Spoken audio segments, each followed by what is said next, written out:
La inacción del gobierno frente a la pandemia, en plena fase de expansión, las próximas elecciones municipales y en menor medida, aunque más débilmente, los proyectos que se dibujan de cara al 2023 forman parte de la agenda política en esa escala de prioridades. Y hoy conversaremos con un gobernador de otro tema que es impostergable, el tema de la descentralización.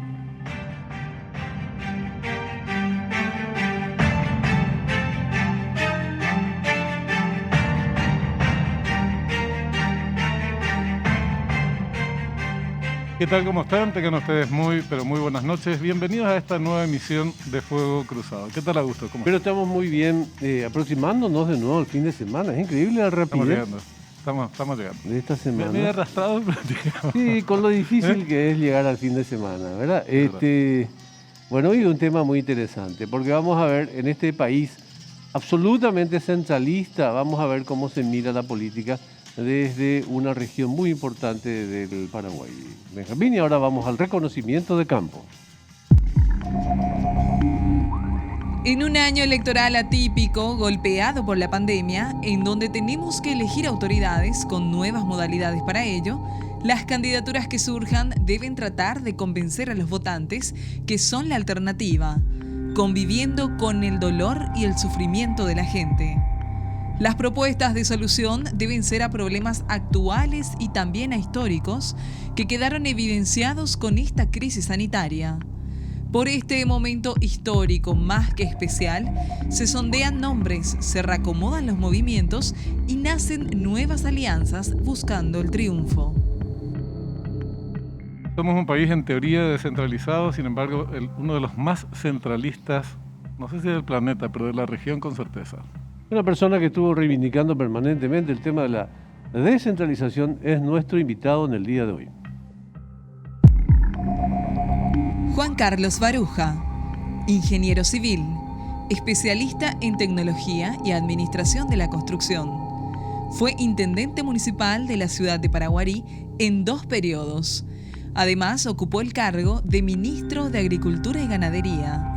Miembro titular de la Asociación Nacional Republicana, actual gobernador del 9º departamento. Ingeniero Baruja, que pocas veces le llamamos ingeniero, ¿verdad? Gobernador, ¿cómo está? Muy buenas noches. Muy buenas noches, Augusto. Muy buenas noches, Benjamín. Muy buenas noches para toda la audiencia. Bueno, un gusto tenerte con nosotros hoy.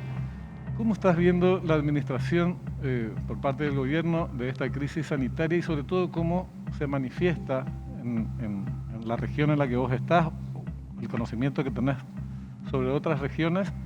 Decíamos al arranque, es un país muy centralista, se juzga casi todo en función a lo que pasa en la capital y central, en este caso muy golpeados por la pandemia, pero no solamente estas regiones. ¿Cómo les está afectando a ustedes y cómo se están defendiendo de esto? Así es, Benjamín, yo coincido contigo, este es un país bastante centralizado. El 95% de los recursos hoy están dentro de la administración central.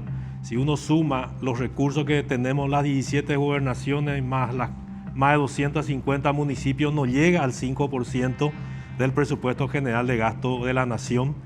Yo en otra ocasión ya había expresado que esta pandemia nos tiene que llamar a repensar el modelo administrativo y de gestión. Indudablemente hay situaciones que se observaron y se siguen observando de falta de respuestas a los problemas que hoy aquejan o lentitud inclusive de respuesta, y que esas respuestas pudieran darse de mejor manera si las competencias y los recursos para poder llevar adelante se pudieran tener a nivel local. Hablé de un proceso de descentralización en forma gradual, controlada y con sanciones, porque muchas veces hablan de que hay corrupción. La corrupción yo creo que está en todos los niveles. Claro. Lo que hay que corregir es tener, cuando ocurran, que no haya impunidad, porque hay temas muy llamativos y muy sensibles que, por ejemplo, hasta hoy se suceden, que en el área tan sensible que hoy tenemos, que es la salud, los hospitales no tienen una respuesta inmediata en cuestiones muy básicas, por ejemplo, hasta de cubierta de una ambulancia, de la batería de una ambulancia, de tapabocas, que yo creo que esos recursos, si estuviesen a nivel local y a nivel regional, nuestra capacidad de respuesta sería más efectiva y eso generaría mayor solución a la gente, ¿verdad? Yo quiero, después que me expliques cómo están, digamos, generando autogestión al respecto del tema COVID en tu departamento, gobernador. Pero antes, me quedé con un tema que expresaste. Usaste la palabra competencia. Y yo creo que la gestión que están realizando en Paraguay es un ejemplo de una nueva mirada al respecto de la gestión. O sea, antes pues vos eras un líder regional y todo lo que tenías que hacer es mantener la contabilidad electoral en orden para las próximas elecciones. Hoy en día hay ya una exigencia muy concreta por parte de la ciudadanía en cuanto a gestión concretamente. Quizás tenga que ver con los medios de comunicación, las redes sociales y compañía. El concepto de competencia es muy importante hoy en día, gobernador. Sí, Augusto, como vos estabas expresando anteriormente, la política era un poco más simple, vamos a decirle, a nivel del interior. Era mantener un poco la clientela política, que muchas veces estaba sustentado en los cargos públicos o en el otorgamiento de ciertos beneficios metálicos, ¿verdad? Hoy este proceso de pandemia también aceleró la maduración, a mi criterio, este pensamiento personal de la gente, en que ya requiere y exige la gestión de sus autoridades, que ya requiere soluciones efectivas. Hoy a diario estamos viendo que tal vez esa falta de gestión local, regional y nacional ya genera situaciones muy difíciles como la muerte de amigos, familiares. Y ahí sí yo creo que la ciudadanía está despertando ante este tipo de situaciones. Por citar un ejemplo, nuestro departamento mismo en el área de salud, estamos saldando antiguas deudas con nuestro departamento. En diciembre del año pasado hemos inaugurado las primeras 8 camas de terapia intensiva en el departamento de Paraguarí.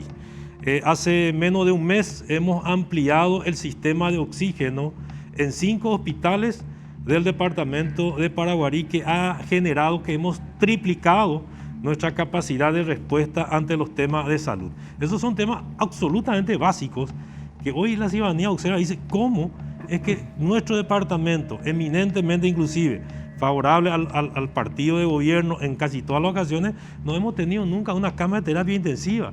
¿Cómo nuestros hospitales no han tenido oxígeno en cantidad suficiente? Y entonces eso es lo que hace que hoy, a mi criterio, y ojalá que sea así, porque yo estoy justamente propiciando este modelo de trabajo y gestión, en las próximas elecciones municipales la gente opte por proyectos y candidatos que realmente privilegien la gestión por sobre la clientela. Desde tu ubicación como gobernador, pero tomando en consideración que sos un dirigente nacional, ¿cómo evalúas la administración? Te consultaba hace un ratito, ¿cuál es sobre la política sanitaria que implementa la administración central del gobierno nacional? ¿Cómo estás viendo en general eso? Bueno, yo diría, Benjamín, 2 situaciones. Por un lado, la forma que está estructurado el gobierno central hace muy difícil generar respuestas inmediatas, aunque uno tenga la mejor voluntad que uno quisiese. Por eso decía yo de que hay que ir descentralizando temas muy básicos. Hoy, un hospital de cualquier punto de la República del Paraguay, ante una dificultad que tenga, tiene un proceso administrativo que hace que esa respuesta se genere meses después del requerimiento. Y en ese tiempo que ocurre la respuesta, ¿cuántas situaciones adversas se están presentando? Yo puse un solo ejemplo.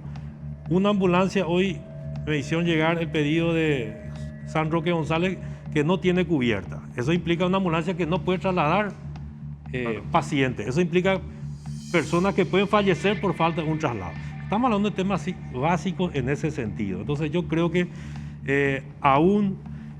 al esfuerzo que pudiese llevar adelante el gobierno, el modelo hace difícil que se pueda generar este tipo de respuesta. Indudablemente también hay errores que se llevan adelante a nivel central, que hoy ya son de conocimiento público, que han generado pérdidas de confianza, y bueno, pero yo insisto en que tendríamos que repensar el modelo e ir descentralizando cuestiones básicas y con un sistema, repito, de control y sanción ante el incumplimiento.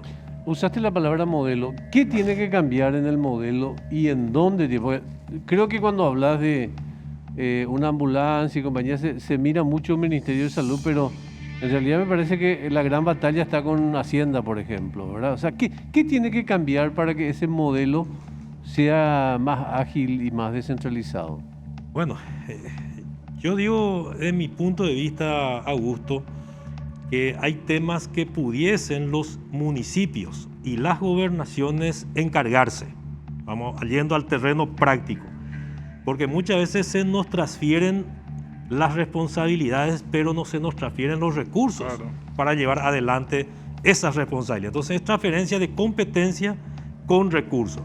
Entonces, esa es una voluntad política y una decisión política que tendríamos que llevar adelante toda la sociedad en su conjunto. Porque hoy esta situación de pandemia nos tiene que hacer ver cuál ha sido la respuesta. Si el centralismo es la solución a los problemas, entonces en el Paraguay no tendríamos que tener problemas, puesto que el 95% de los recursos está en el gobierno central.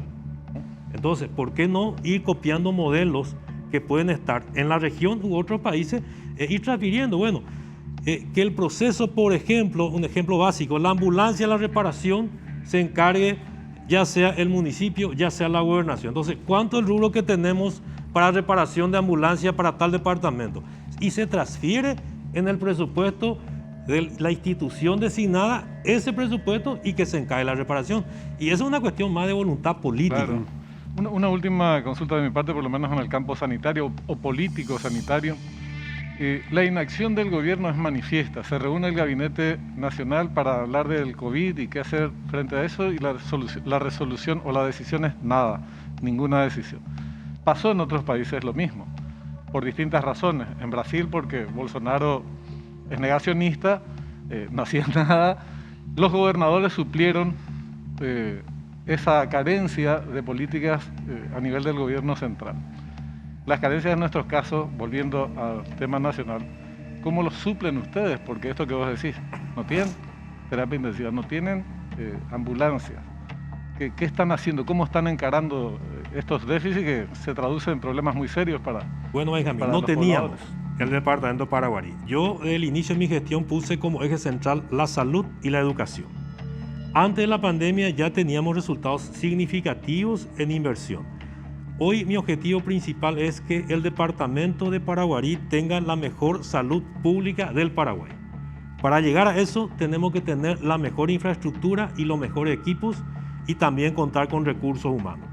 Desde la gobernación lo que nosotros podemos hacer es destinar gran parte de nuestros recursos, que hoy lo estamos haciendo, prácticamente 80% de todo lo que nos transfiere Hacienda, utilizamos en inversión en el área de salud. Es así que tenemos hoy un centro integral de la mujer en el Hospital Regional de Paraguarí. Es hoy que tenemos las primeras 8 camas de terapia intensiva que han requerido 1.700 millones de guaraníes de inversión. En estos casi 3 años nosotros hemos invertido más de 8.500 millones en infraestructura y en equipamientos.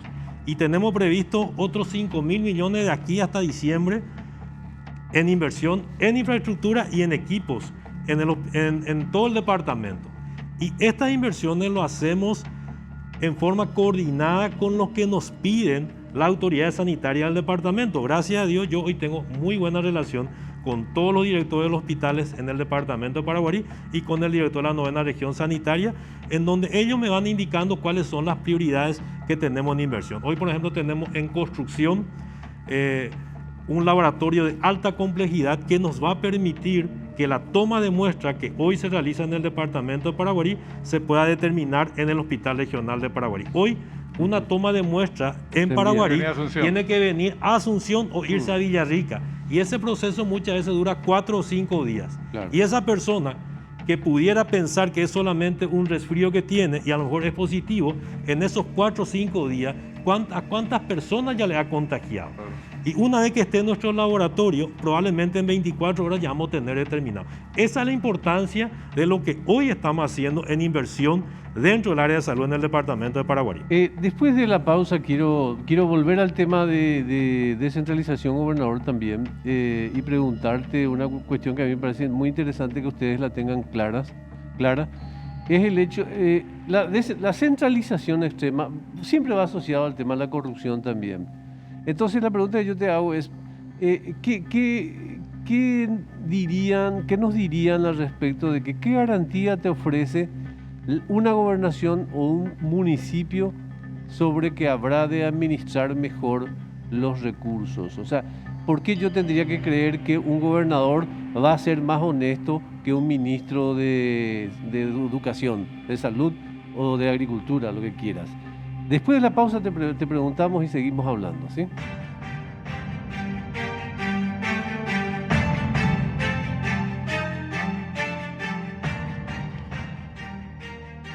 Estamos de vuelta con nuestro invitado de hoy, gobernador de Paraguarí, dirigente de Honor Colorado, Juan Carlos Baruja. Sí, la pregunta puede ser un poco antipática, pero vale la pena. En la hipótesis de que se produzca una real descentralización, ¿por qué yo ciudadano, por qué yo contribuyente tendría que confiar más en la autoridad local, gobernador, intendente, que en la autoridad central? Augusto, las autoridades locales y departamentales, y lo digo con conocimiento de causa, tenemos mayor control que las autoridades nacionales. Primero, y que es lo más importante hoy por hoy, el control social. La ciudadanía que uno, su vecino, que le conoce a uno, que sabe si uno cambió o no de vehículo, si cambió o no de casa o alguna mejora en la casa. Los medios de comunicación, hoy las redes, la ciudadanía cada vez está más informada a través de los medios y a través de las redes. También el acceso a la información, cualquier ciudadano hoy tiene acceso a saber a través, ingresando a la página del Ministerio de Hacienda, si cuántos recursos recibió tal o cual municipio o tal o cual gobernación. Y por sobre todas las cosas yo insisto en un proceso de descentralización controlada, auditada y con sanciones.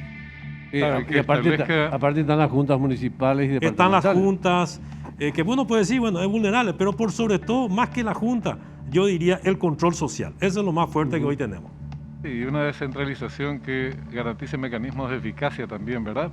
Que no duplique actividades, muchas de las cosas que suceden en el presente, actividades sin recursos, como si vos le asignan actividades que también tienen otras dependencias públicas que sí tienen recursos y ustedes no.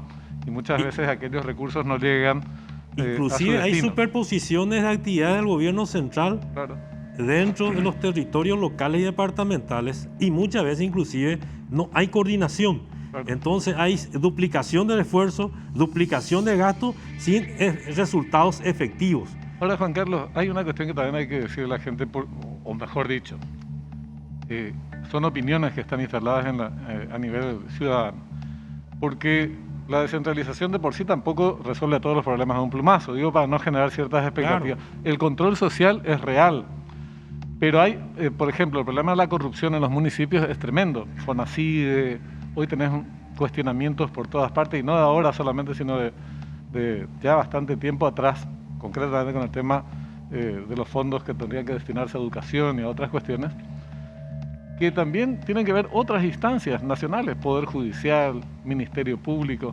O sea, hay que repensar no solamente la descentralización, sino el país, ¿verdad? Por eso yo decía, Benjamín, que este tema de la pandemia no tiene que llamar a repensar el modelo administrativo del país. Exacto. La descentralización es una parte de ese modelo que tenemos que analizar, pero no es la solución a todos los inconvenientes. Y decía, sanciones ejemplares a las personas que realmente cometan hechos delictivos con los recursos del Estado. Y eso es algo que implica al Poder Judicial. Ayer creo que fue que Ovelar dijo algo así como que el oficialismo no se ponía de acuerdo, era una cuestión así poco manejable. Estoy hablando de los cambios que se van a dar a nivel de Congreso, ¿verdad? ¿Cuál es tu apreciación como político de primera línea de Partido Colorado y de primera línea de Honor Colorado al respecto de esta sociedad que tienen con Añetete, al respecto de encarar cosas como por ejemplo la presidencia del Congreso? ¿Es difícil Añetete como partner para encarar proyectos? Bueno, Augusto, yo no puedo hablar muy profundamente de lo que es el movimiento Añetete, puesto que no soy parte de ese movimiento, soy parte del movimiento Honor Colorado, pero ayer también yo escuché la declaración del senador Beto Ovelar, que decía que, bueno, en el Senado al menos son como islas cada senador y que eso dificulta bastante poder llegar a un acuerdo. Lo ideal es tener bancadas unidas, bancadas que estén cohesionadas y que se trabajen y se actúen en bancada. Yo creo que ese ejemplo positivo lo tenemos en la Cámara de Diputados y principalmente dentro de la bancada de Honor Colorado, en donde caracteriza al movimiento la disciplina en que actúa cada uno de sus miembros. Y yo creo que eso es un poco lo que, mirando por de afuera, faltaría más dentro de la bancada de Añetete, ¿verdad? Sí, porque, Benjamín, discúlpame, cuando son, digamos, cuando una bancada no puede cerrar una idea, no es una bancada, son varias bancadas. Efectivamente es así. Es un problema. Beto Velar dijo, no sabemos quién es quién. Quién está a favor del gobierno, quién está en contra, quién pertenece, son islas. Sí. Y es la realidad, esto ya se sabía de antemano, son muchos grupos y no hay liderazgo dentro del movimiento. Pero entonces, relacionado a esto, ¿cómo se va a manifestar en el campo municipal próximo? Hay elecciones y también, fíjate, ya surgen candidaturas al 2023. El vicepresidente de la República anuncia su candidatura y supuestamente con el respaldo del presidente de la República. Son cosas raras, ¿verdad?, que están pasando. ¿Cómo observas el proceso municipal? ¿Cuál es su significación para el Partido Colorado y para el país, obviamente? Y el 2023, que ya empiezan a dibujarse algunos proyectos. Bueno, las elecciones municipales normalmente son como la temperatura a lo que sería el 2023. Normalmente para nosotros dentro del Partido Colorado son las bases que van a sustentar una elección presidencial futura. Yo creo que a pesar de muchos que quieren o dicen que el Partido Colorado no tendría chance para el 2023, yo opino absolutamente lo contrario. Yo creo que las chances del Partido Colorado para ganar en el 2023 están intactas. Principalmente nosotros que somos del interior, sentimos que la dirigencia colorada es la que permanentemente está con la ciudadanía, que hay un microclima diferente tal vez a lo que ocurre en la capital o el área central en relación a lo que ocurre en el interior. Y bueno, en relación al 2023, aunque parecería ser prematuro hablar de ese tema, pero para no rehuir a tu pregunta, Benjamín, yo tengo la opinión particular que el próximo presidente colorado va a ser aquel que tenga el apoyo del expresidente Horacio Cartes. Es el que va a ser el 15 de agosto del 2023, el que va a estar jurando en el Palacio de López. ¿Cuánta importancia le das al tema de las elecciones en las municipales como, digamos, definidor de la temperatura política de cara al 2023? ¿O te parece que son hechos aislados? No, están absolutamente relacionados. Uno revisando por la historia política, el retorno del partido en el 2013 tuvo su gran base en la gran elección municipal del año 2010, en donde se tuvo triunfo histórico a nivel nacional y que eso sirvió el cimiento para nuestro retorno. Por eso yo creo que estas municipales también no van a estar ausentes a esa lógica partidaria en donde estas elecciones serán un poco la medición de la temperatura. Y reitero, ¿verdad?, yo estoy muy confiado en la chance del partido en el año 2023. Pero estas elecciones en particular, ¿no te parece que tienen alguna cuestión distinta en el sentido de que estamos en pandemia, no hubo casi campaña electoral? Hay incluso una intención, un esfuerzo muy grande de sectores de la oposición, algunos medios de comunicación, de vincular a ustedes, a Honor Colorado, con el oficialismo, son toda la misma cosa. Entonces hay mucha confusión y mucho desinterés también al mismo tiempo por parte de la ciudadanía, por lo menos hasta ahora, Juan Carlos. Bueno, es una elección atípica por la pandemia, es una elección atípica también por la forma de llevar adelante una campaña electoral por esta situación, también una atípica por el desbloqueo de listas en donde hoy los concejales que antes eran compañeros de equipo por momentos inclusive son adversarios internos por la utilización de la máquina. Entonces esto va a ser como un piloto de prueba a lo que se vendrán futuras elecciones. Y bueno, unificar dentro, el Partido Colorado siempre se caracterizó por tener diferentes corrientes de pensamientos y de acción.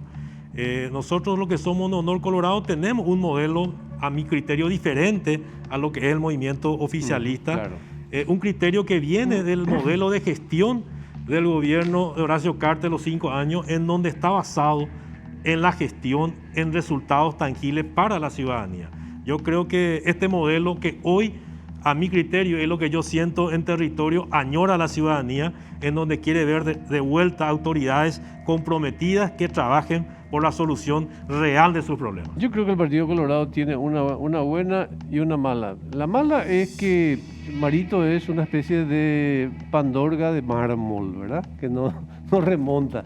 La buena es que las elecciones las ganan también en general los partidos que tienen más capacidad de servicio en sus bases, digamos, Sí. ¿verdad?